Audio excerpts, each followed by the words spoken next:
C'est aujourd'hui à l'usine de Keytrail de Montmagny que le député libéral Marc Miller, au nom du ministre responsable de DEC Canada, a annoncé 3 contributions financières totalisant 318 000 pour la MRC de Montmagny.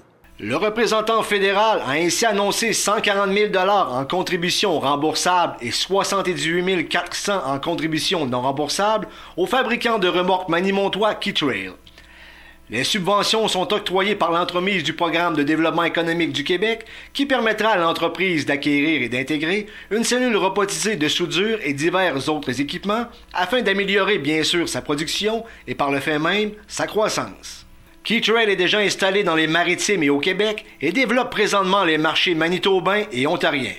Il y a également d'autres plans concernant l'extérieur du Canada pour l'entreprise. Ils ont un chiffre d'affaires qui est intéressant, mais ont besoin d'être épaulés par le gouvernement du Canada, notamment le DEC. Et c'est des projets qu'on cherche, innover, soutenir les entreprises au Canada et au Québec. Et ici, c'était une contribution d'au-delà de 100 000 $.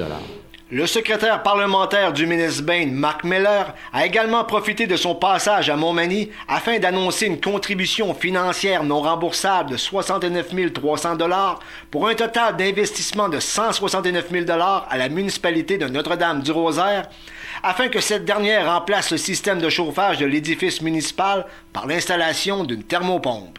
Il est venu nous annoncer qu'on allait recevoir une subvention de 69 000 pour, refaire notre système de chauffage à l'édifice municipal.